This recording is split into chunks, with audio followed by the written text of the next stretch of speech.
ఓం శ్రీ సచ్చిదానంద సమర్థ సద్గురు సాయినాథ్ మహారాజ్ కీ జై. ముందుగా సాయి భక్తులందరికీ నమస్కారం అండి. వీడియో చూస్తున్న ప్రతి ఒక్కరిపైన ఆ సాయినాథుని ఆశీస్సులు ఉండాలని, బాబా గారి భక్తులందరూ ఎప్పుడూ కూడా ఆనందంగా సంతోషంగా వారి జీవితాన్ని గడపాలని మనస్ఫూర్తిగా కోరుకుంటూ ఈ వీడియోని స్టార్ట్ చేస్తున్నాను ఫ్రెండ్స్. బాబా గారు ఈ సందేశంలో తన బిడ్డలతో ఈ విధంగా చెప్తూ ఉన్నారండి. బిడ్డ, నువ్వు తప్పక వినాల్సిన సందేశం ఇదే. పెడచెవిన పెట్టకుండా వెంటనే నీ బాబా వాక్కు విను తల్లి. నువ్వు వింటావని నేను నమ్ముతున్నాను అని బాబాగారు అంటూ ఉన్నారండి.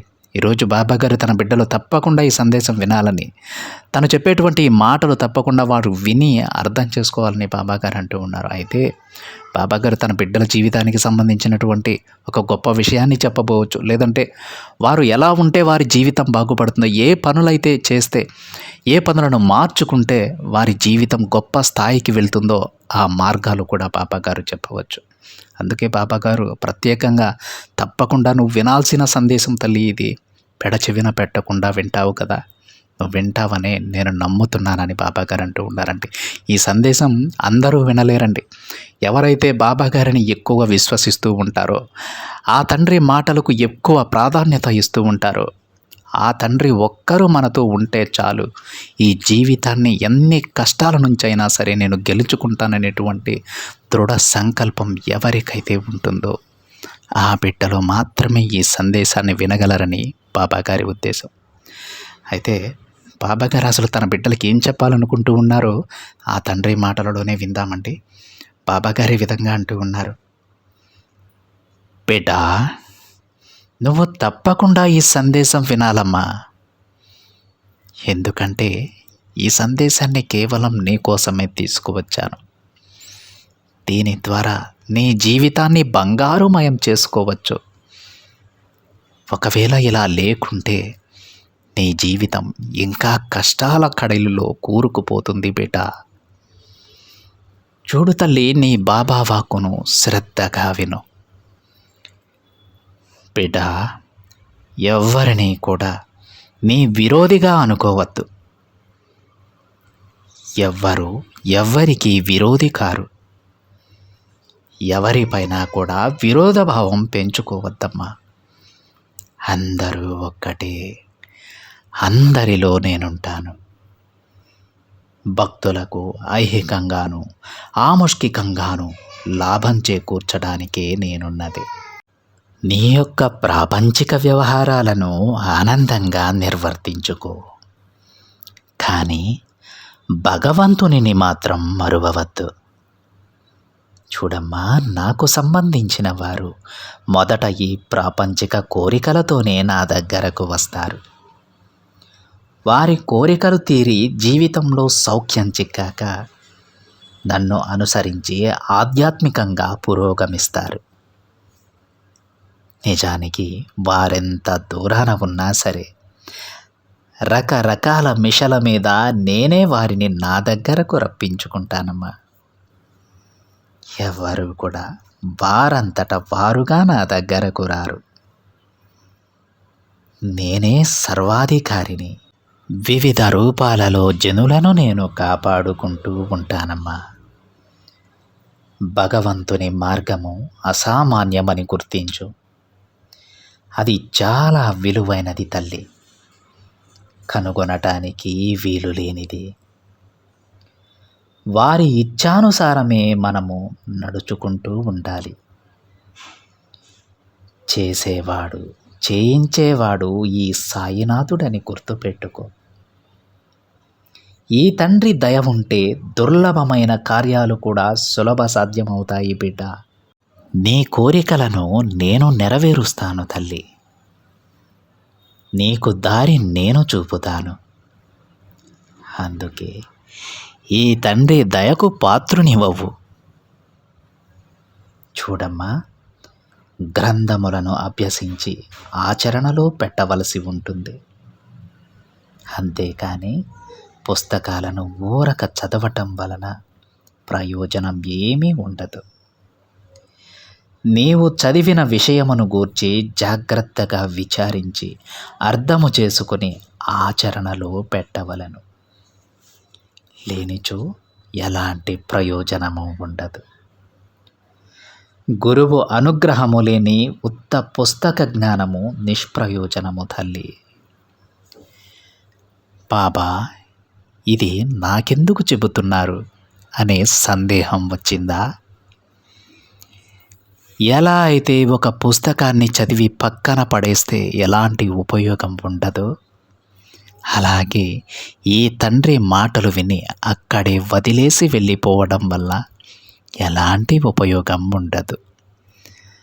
దానికి మీరు వినకుండా వెళ్ళిపోవడమే మంచిది తల్లి. ఒకవేళ వింటే గనుక ఈ తండ్రి మీకు ఏదైతే ఆదేశాలు ఇస్తూ ఉన్నారో తప్పకుండా వాటిని ఆచరించాల్సి ఉంటుంది. అప్పుడే వాటి ఫలితాన్ని మీరు చూడగలరమ్మా. బిడ్డ, ఎవరైతే వారి ఆకలి దప్పులు మరచి వారి పంచ ప్రాణాలను దృష్టిలో ఉంచి నన్నే తన్మయంగా చూస్తూ వారి నిండు హృదయాలతో సేవించెదరో వారు నా సన్నిధి నుండి వట్టి చేతులతో తిరిగి వెళ్ళరు బిడ్డ. వారు కోరిన కోరికలు నెరవేర్చుకునే వారు వెళ్తారు. అవును బిడ్డ, వారు ఏది కోరితే అది నేను ప్రసాదిస్తాను. నా సన్నిధి నుండి ఎవ్వరూ కూడా వట్టి చేతులతో బయటకు పోరు తల్లి. మీ ప్రతిభకంతటికి కర్త నేనే అని గుర్తుపెట్టుకో. ఇదంతా నా ఆశీస్సుల వలనే నీకు మంచి జరుగుతుందని గుర్తుపెట్టుకో. నువ్వు ఏ కోరిక నన్ను కోరినా సరే అది తప్పకుండా నేను నెరవేరుస్తాను. ఇప్పటి వరకు నెరవేరుస్తూనే వచ్చాను, ఇకపై కూడా నెరవేరుస్తాను బిడ్డ. నీ మనసులో ఉన్న ఆందోళనను విడిచిపెట్టు. నా దగ్గరకు రా బిడ్డ.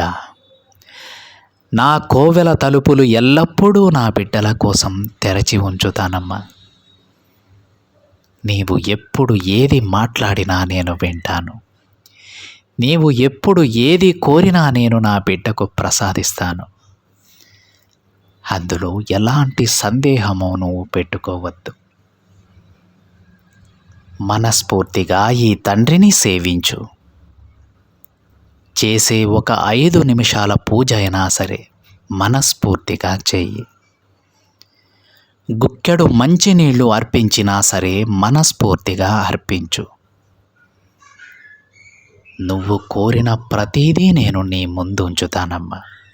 నీవు చేసిన పుణ్యం వృధా పోదు తల్లి. 100ంతలై తిరిగి మళ్ళీ నిన్నే చేరుతుంది. అలా చేర్చే బాధ్యత నాది. ఇప్పటికైనా అర్థమైందా? ఈరోజు నిన్ను తప్పకుండా ఈ సందేశం ఎందుకు వినమన్నాను? అయితే ఈ విధంగా నీ బాబా నీకు ఏదైతే చెప్పాడో అదే విధంగా ఆచరించు. నా మాటను నేను కూడా నిలబెట్టుకుంటాను తల్లి అని బాబాగారు అంటూ ఉన్నారండి. బాబాగారు మనకు వీడియో ముందులోనే చెప్పారు, సందేశం చెప్పక ముందే చెప్పారు, తప్పకుండా నా బిడ్డలు ఇది వినాలి అని. అందుకే తన బిడ్డలు ఏ విధంగా ఏ గుణాలను కలిగి ఉన్నారో ఈరోజు బాబాగారు చెప్పారు. ఎలా ఉంటే బాబాగారికి ఎక్కువ సన్నిహితంగా మారుతారు, ప్రియమైన బిడ్డలుగా తయారవుతారు, ఈరోజు బాబాగారి సందేశంలో చెప్పారు. అయితే ఇవన్నీ చెబుతూ బాబాగారు ఒక మాట చెప్పారండి. ఒక మంచి పుస్తకం నీ దగ్గర ఉంది తల్లి, దానిని పూర్తిగా నువ్వు చదివేశావు, కానీ ఆచరణలో పెట్టలేదు, అందువల్ల ఎలాంటి ఉపయోగం లేదమ్మా. అదేవిధంగా నా మాటలు విని నువ్వు ఊరక వెళ్ళిపోతే, ఆచరణలో పెట్టకుండా ఊరక వెళ్ళిపోతే మీరు ఈ సందేశాన్ని వినాల్సిన అవసరమే లేదు తల్లి. ముందుకు వెళ్ళిపోండి అని బాబాగారు అంటూ ఉన్నారంటే ఆ తండ్రి మాటల్లో అర్థం ఏంటంటే, నేను ఇన్ని రోజుల నుంచి ఇన్ని సందేశాలు మీకు పంపుతూ ఉన్నాను, ఏది మంచో ఏది చెడో మీకు చెబుతూ ఉన్నాను, ఏది చెయ్యాలో ఏది చెయ్యకూడదో మీకు చెబుతూ ఉన్నాను. మరి ఎంతమంది బిడ్డలు నా మాటలను ఆచరణలో పెడుతూ ఉన్నారు? ఆచరణలో పెట్టిన వాళ్ళు తప్పకుండా ఫలితాన్ని పొందుతున్నారు అని బాబాగారి ఆ మాటలలో ఉన్నటువంటి అంతరార్థం.